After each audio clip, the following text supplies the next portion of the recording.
शेतकरी बंधूंनो, आज आपल्याकडे हळद संशोधन केंद्र दिग्रस कसबे जिल्हा सांगली येथील संशोधक डॉक्टर मनोज माळी आपल्याकडे आले आहेत. नमस्कार डॉक्टर माळी साहेब. सर नमस्कार. बंधूंनो, ते हळदीमध्ये काम करतात. हळदीवर त्यांचं संशोधन आहे.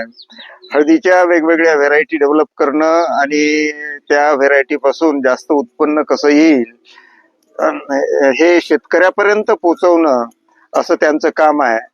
तर बंधूंनो, आपण त्यांच्याविषयी आता हळदीच्या संदर्भात काही उपयुक्त माहिती जाणून घेऊ. माळी साहेब नमस्कार. सर नमस्कार. तर माळी साहेब, आम्हाला सांगा की या वर्षी हळदीला प्रॉब्लेम आले. अगदी बरोबर. कारण पावसाळा जास्त झाला आणि त्यामध्ये हळदी टिकल्या नाही, कंदसड वाढली. नेमकं आता काय पोझिशन आहे या वर्षी हळदीची? निश्चितच शेतकरी बंधूंनो, या वर्षी अपेक्षेपेक्षा अधिक प्रमाणात पाऊस झाला. पावसाळ्यात जो पाऊस सुरू झाला, दरवर्षी आपल्याकडे जून मध्यानंतर पाऊस सुरू होतो, परंतु यावर्षी साधारणतः 10-12 मे पासून संपूर्ण राज्यात पाऊस सुरू झाला आणि जो पावसाळ्याचा 4 महिन्याचा कालावधी असतो तो देखील मोठ्या प्रमाणात पाऊस पडला. परिणामी काय झालं, जमिनीची जी काही संपृक्त पातळी ती भिजून देखील पाणी शिल्लक राहावं लागलं. साहजिकच ज्यावेळेस असं पाणी जमिनीच्या बाहेर पडत नाही, जमिनीची एक जी आपण त्याला म्हणतो संपृक्त पातळी म्हणतो, ती पूर्ण झाल्यानंतर फील्ड कॅपॅसिटी म्हणतो, पूर्ण झाल्यानंतर जरी जमिनीत पाणी शिल्लक राहिलं, अशा वेळेस त्या पाण्याचा अपाय त्या जमिनीत असणाऱ्या उपलब्ध पिकावर हा होत असतो. साहजिकच मग अशा वेळेस जमिनीतील ज्या विविध प्रकारच्या हानिकारक बुरशी आहेत, जसे की वर्टिशिलियम आहे, स्क्लेरोशिलिया आहे, पिथियम आहे, फायटोप्थोरा आहे, या सगळ्या हानिकारक बुरशी हळूहळू पिकांवर हल्ला करतात. हळद हे आज असं पीक आहे जे कंदवर्गीय पीक आहे. आज राज्यातील अधिकाधिक क्षेत्र पिकाखाली वाढत आहेत. बरेच शेतकरी बांधव याची लागवड करत आहेत. साहजिकच याचा उत्पन्नाचा स्रोत म्हणजे जमिनीत वाढणारा कंद, त्याला आपण आपल्या बोलीभाषेत गड्डा म्हणतो. गड्डा मग जेवढा जमिनीत राहील, जेवढा पाण्याच्या संपर्कात येतो, मग त्यावेळेस अशा वेळेस त्या हळूहळू मुळ्यांना हवा मिळत नाही. परिणामी त्या हळूहळू कुजायला सुरुवात होतात. मग अशा पद्धतीने आपण त्याला म्हणतो सड लागणे किंवा कंद सड किंवा त्याला कंदकुज किंवा रायझोम रॉट असे म्हणतो असतो. मग याचा प्रादुर्भाव या वर्षी हा बऱ्या प्रमाणात जाणून येत आहे. मग आता हा केव्हा कळतो? तर शेतकरी बंधूंनो, जेव्हा शेतकऱ्याच्याकडे हळद असेल 1 एकर, अर्धा एकर, 4 एकर, जेव्हा तो पाला कापून हळद काढणी सुरुवात करतो, मग तेव्हा असे फोन येतात की साहेब बऱ्यापैकी हळदीला सड लागलेली. मग अशा वेळेस या पावसामुळे आपल्याला काही एक पर्याय हा उरत नाही. तर माळी साहेब, आता तुम्ही म्हणता ते बरोबर आहे. हळद काढताना ते लक्षात येते, परंतु यंदा जास्त पाऊस असल्यामुळे काही ठिकाणी काही सुज्ञ शेतकरी जे आहेत, काही प्रयोगशील शेतकरी जे आहेत, त्यांच्या हे आधीच लक्षात आलं आणि त्यांनी असं सांगितलं की आम्हाला आमच्या प्लॉटमध्ये कंदसड लागलेली आहे. तर आता हळदीला 7 महिने झाले आहेत. बरोबर. म्हणजे कुठे 7 महिने ते 8 महिने, आणि आमच्या भागात तरी आता आणखी 15 दिवसानं एक महिन्यानंतर हळदी काढणं सुरू होते. तर आता काही उपाय आहे का त्याला? कारण आता हळदी बसणं सुरू झालं, म्हणजे पानं त्याची पूर्ण पिवळी होऊन पानं जमिनीवर आडवी पडणं सुरू झालं. अशा वेळी काही त्याला करता येईल का? हो, अशा वेळेस ज्या शेतकरी बांधवांना वाटतंय की बुवा आपल्याकडे यंदा पाऊस खूप झालेला आहे किंवा माझी जमिनीची निद्राशक्ती कमी आहे, त्याला थोडा अंदाज येतो की बुवा दलदली सरान थोडा काही दिवस राहिलेले ठराविक पॅचेस मध्ये संपूर्ण शेतातच काही पाणी साचून राहत नाही. खास करून तिथं उताराचा पट्टा असतो, पाणी निसरा होत नाही, त्या ठिकाणी पाणी साचून राहतं. अशा वेळेस तिथली जी वाढणारी बुरशी असते ती कालांतराने पुढच्या भागात पण ते पसरत जाते. मग अशा वेळेस त्या ठिकाणी त्यांनी अजून देखील ज्या बाजारात उपलब्ध असणाऱ्या बुरशीनाशक आहेत त्याची 1 किंवा 2 आळवणी करून घ्याव्यात. त्यामुळे काय होईल, जरी काही प्रमाणात आपण म्हणूया 100 माग 5%, 10% तरी कुठे कंदसड असेल, तर अजून देखील त्यांनी 1 किंवा जरी 2 आळवण्या केल्या तरी देखील त्या बुरशीचा प्रसार हा पुढे जाऊन वाढणार नाही.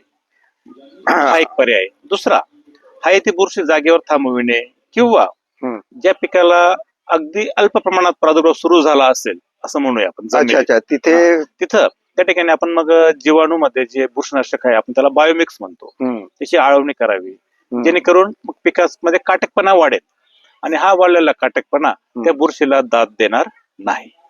अशी पद्धत अजून असे देखील एक किंवा दोन पर्याय येत्या महिन्याभरात शेतकरी बांधव हे सहज करू शकतात. आता आमच्या भागातली पोझिशन सांगतो की म्हणजे प्रत्येक प्लॉट मध्ये थोडीफार बुरशी आहे बरोबर. आणि जिथे कमी बुरशी आहे तिथे 5% असेल आणि जिथे जास्त बुरशी आहे किंवा जास्त कंदसड आहे तिथे 20%, 30%, 40% पर्यंत नुकसान कंदसड अपेक्षित असू शकते. आहे. तर आता म्हणजे आता इथून 2 महिन्याला 1.5 महिन्याला आम्ही काढणे. हळद काढणार. काढणे. तर आपलं म्हणणं असं आहे की आता आम्ही शेतकऱ्यांनी त्याची आळवणी करायची हो, बुरशीनाशकाची. बुरशीनाशक पानावर फवारणी करून काही उपयोग नाही. उपयोग नाही आता. तर शेतकरी बंधूंनो, पानावर फवारणी करून उपयोग नाही असं माळी साहेबांचं म्हणणं आहे. हो. तर यामध्ये आपल्याला कोणती बुरशीनाशकं घेता येतील आणि त्याचं काय प्रमाण घ्यायचं बरोबर आळवणीसाठी? आता शेतकरी बांधवांनो, बरेच शेतकरी बांधव म्हणतात की बाबा सेंद्रिय पर्याय काय बुरशीनाशकांमध्ये. तर मी सांगेल, आपलं जे वसंतराव नाईक मराठवाडा कृषी विद्यापीठ परभणी आहे, तिथलं त्या विद्यापीठाने बायोमिक्स या नावाचं जैविक एक प्रकारे आपण म्हणू त्याला कन्सोर्शिया किंवा एक औषधाचं स्वरूप त्याने विकसित केलेलं आहे. त्याचा जर आपण वापर केला, कारण त्या ठिकाणी यांनी विविध जीवाणू घेतलेले आहेत, त्यासोबत चांगल्या बुरशी जसे की ट्रायकोडर्मा ज्यांना आपण मित्र बुरशी म्हणतो, त्यांनी त्याचा अंतर्भाव केलेला आहे. असं जे बायोमिक्स आहे याचं आपण आळवणी करावं. अशा वेळेस साधारणतः 1 एकराला कमीत कमी ते 2.5 ते 3 लिटर एवढं ते आपल्याला ड्रिपद्वारे सोडणं गरजेचं असतं. एकरी 2.5 ते 3 लिटर या प्रमाणात. जर कोणाला त्याचं द्रवरूप मिळालं नाही तर अशा वेळेस आपण एकरी 2.5 ते 3 किलो देखील जे घन बायोमिक्स आहे त्याचा आपण वापर हा करू शकतो. त्यामुळे काय होईल, हानिकारक बुरशी या त्या चांगल्या बुरशीमुळे दाबल्या जातात. अशा वेळेस कंट्रोल. अशा वेळेस काय करते बायोमिक्स, काय करते ती दुसऱ्या बुरशीवर वाढते. त्याच्यातल्या बुरशी, बायोमिक्स म्हणजे त्या कन्सोर्शिया मधल्या बुरशी, त्या मित्र बुरशी असतात, त्या मित्र बुरशी हानिकारक बुरशींच्या पेशींवर वाढतात. हानिकारक बुरशींचं ते द्रव रूप जे पेशी द्रव्य असतात ते पिऊन घेतात. अशा पद्धतीने त्या बुरशीला अटकाव मिळेल. दुसरा पर्याय काही प्रमाणात मग शेतकरी बांधवांना आज बाजारामध्ये या केंद्रीय उल्लेख करणार होता, ज्याला आपण म्हणतो केंद्रीय बुरशीनाशक समितीने मान्यता दिलेली, कीटकनाशक मंडळाने मान्यता दिलेली त्यांच्या बुरशीनाशकाचा वापर करावा. अशा वेळेस काही विविध कंपन्यांनी तसं आपण म्हणूया प्रोपिकोनाझोल असेल म्हणजे प्रोपिकोनाझोल वापरायचं, त्याचा एक वापर करता येईल आपल्याला. किंवा दुसरं जे आहे आपण त्याला म्हणूया सर, ज्याला आपण म्हणतो अमेस्टार स्टॉप आहे, त्याच्यामध्ये डायफेनॅकोनाझोल आहे. तर हे ज्यांना केंद्रीय इन्सेक्टिसाइड बोर्ड त्यांनी त्याला मान्यता दिलेली, त्याचा देखील वापर करून काही प्रमाणात हा बुरशी अटकाव हा केला जाऊ शकतो. बरं, तर त्याचं काय प्रमाण ठेवायचं? साधारणतःचं प्रमाण हे आळवणीसाठी जवळजवळ 1.5 ते 2 मिली प्रति लिटर पाणी या प्रमाणात फॉर्म्युलेशन आहे ते वापरायचं.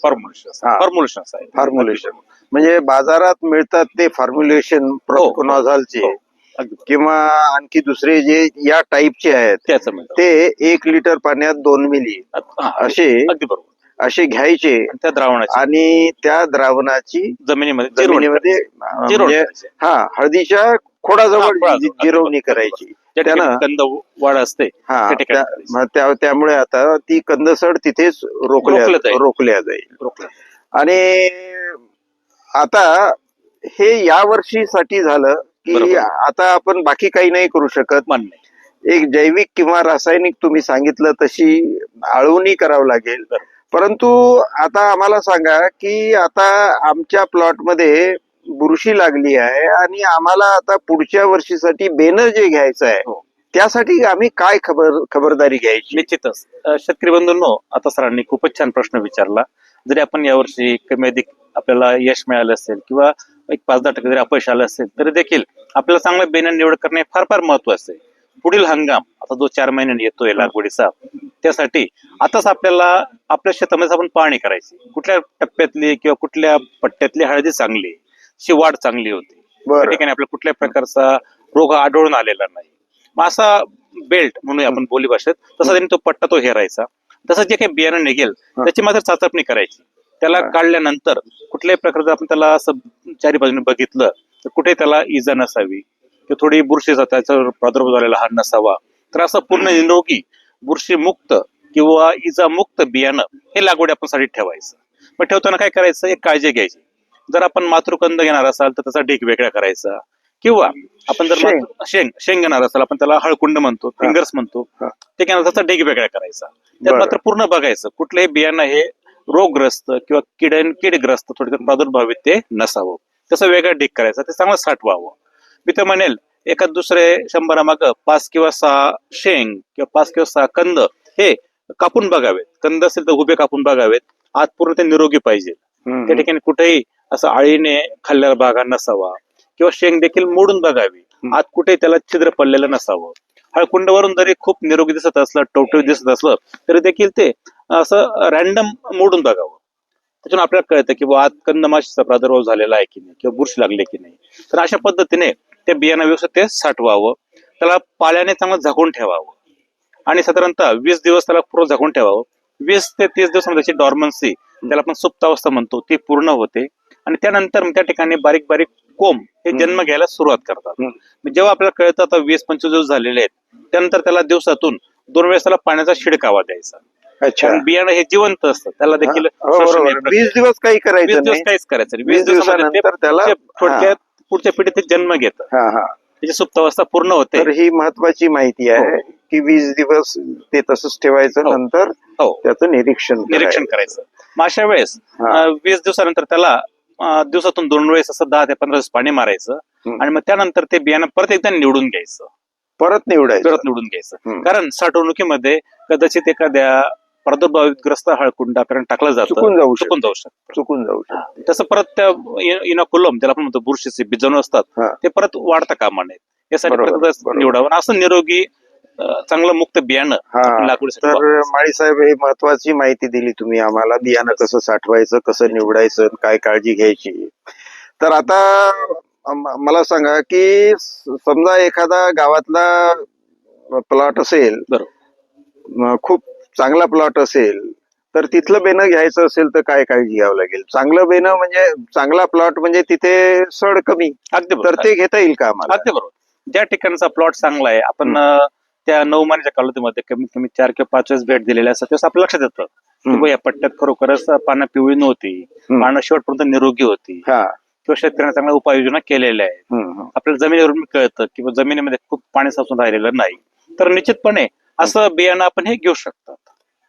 बरं, आता हे झालं. आता म्हणजे बियाणं कसं निवडायचं त्या बाबतीत आपण वेगवेगळ्या हळदीच्या जातीवर संशोधन सुद्धा करता. निश्चित.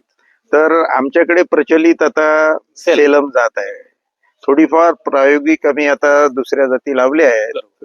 म्हणजे हरिद्रा जी तुम्ही विद्यापीठामध्ये जी डेव्हलप केली, विकसित केली, ती आहे. तर आता याचा तुलनात्मक निकष याचे जे आहेत हरिद्रा आणि सेलमचे, त्याची थोडीशी आमच्या शेतकऱ्यासाठी माहिती द्या. निश्चितच. शेतकरी बंधूंनो, आताच खूप छान प्रश्न विचारला. बऱ्याचदा आपल्याला प्रश्न पडतो, नवीन जात कुठून आणावी किंवा का लावावी. मी आपण सांगू इच्छितो, सेलम जात हे फार आपलं जुनं बियाणं आहे. फार पूर्वीपासूनच आपली ती वाण आपण लागवडीच वापरत असतो. बरोबर. मान्य आहे, दरवर्षी घरचं बियाणं असल्यामुळे शेतकरी बांधव तसं खर्च करत नाही. तथापि आपण जर बघितलं, सेलम ही जात आहे, ही करपा रोगाला लवकर बळी पडते. साधारणतः 4 ते 4.5 महिन्यात त्या पिकावर आपल्याला करपा येतो. तसेच आजच्या घडीला जरी बाजारात सेलम जातीला दर चांगले असले, तथापि त्याच्यामध्ये कर्क्युमिन या घटकाचं प्रमाण कमी आहे. त्यामुळे आता जो दिवसेंदिवस तंत्रज्ञानाचा युग आहे, त्यावेळेस नवीन उद्योजक, त्याला आपण ऍग्री स्टार्टअप म्हणूया, ते पुढे येऊ राहिले. काही ना काही प्रमाणात कसं ना, कुर्कुमिन, ज्याला आपण इंग्लिशमध्ये कर्क्युमिन म्हणतो, त्या घटकाला मागणी ही निश्चित वाढत जाणार आहे.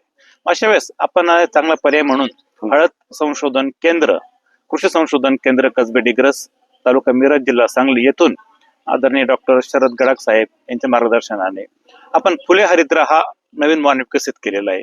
सेलमच्या पर्यायामध्ये, सेलमचं जर आपण बघितलं, ओल्या हळदीचं आपल्याला 345 ते जवळजवळ 350 क्विंटल एवढं उत्पन्न मिळतं 1 हेक्टरपासून. 2.5 एकरापासून 345 ते 350 क्विंटल 2.5 एकरातून.